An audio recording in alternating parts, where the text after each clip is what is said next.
I grew up in a normal family. My mom and my dad, neither one of them were drug addicts or alcoholics.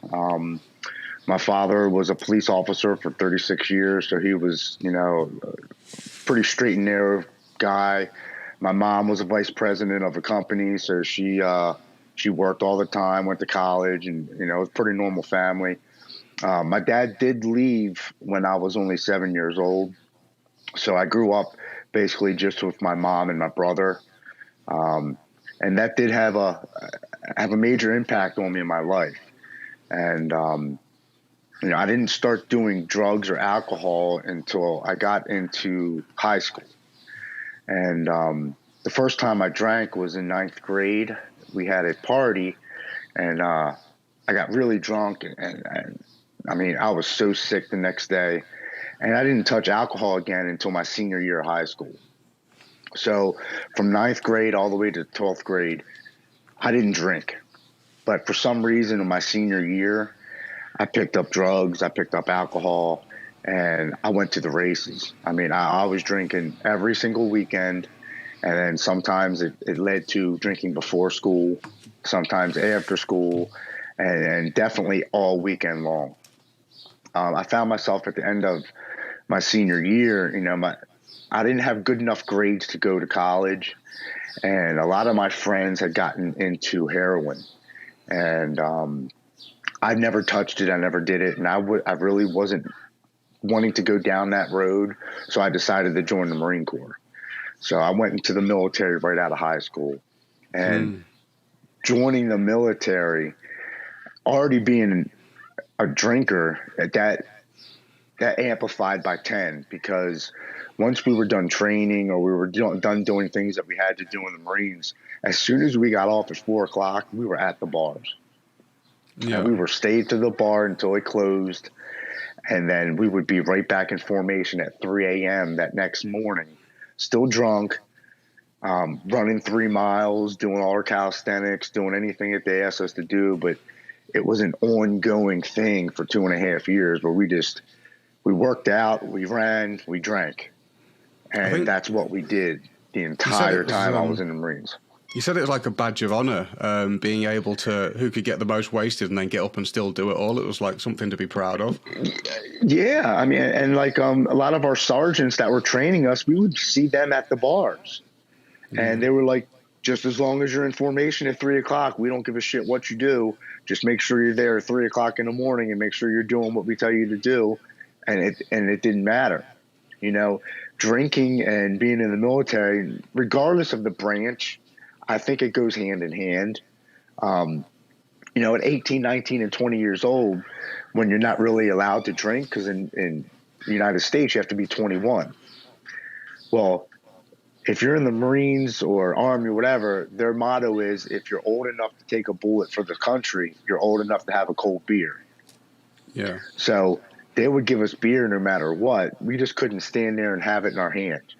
So we have to take a drink of it and sit it down at the table, and then take a drink and sit down at the table just in case authorities or somebody would walk in.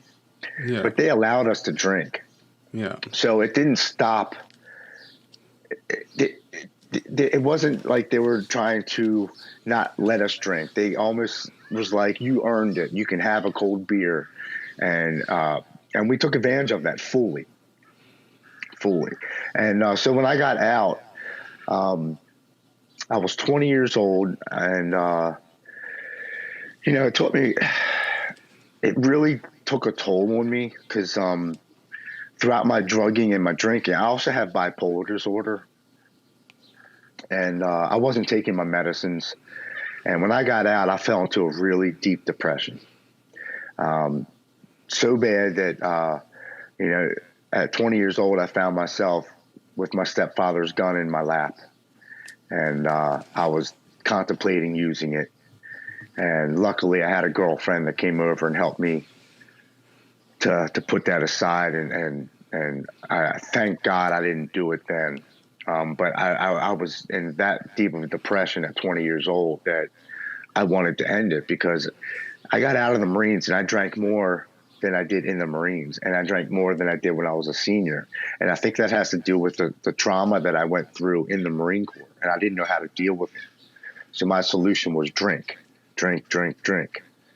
And the drug part, I really wasn't like into big drugs. I mean, I smoked pot and I did some LSD and stuff in high school, but I wasn't in.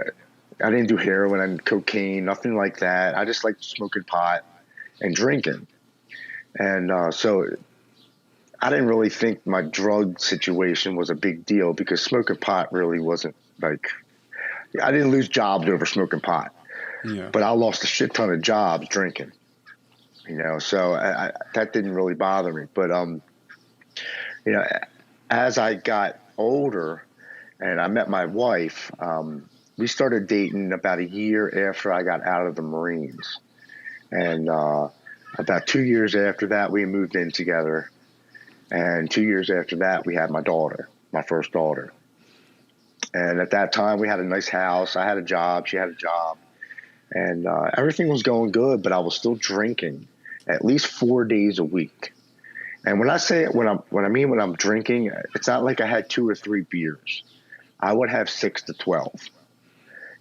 I wouldn't just have 1 or 2 to relax at the end of the night. I would have 6 to 12 to get drunk or to pass out.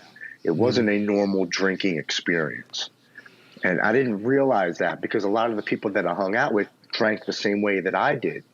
So for me, it was kind of normal. Hey, let's just get a bunch of beer and drink until we throw up or get sick or pass out. It's not only until I, just last year of sobriety that I realized that I was drinking on an alcoholic level my entire life. Like my wife could have a bottle of wine downstairs and it would sit there for 6 months and she would sip on it and maybe not open it again for 2 or 3 months.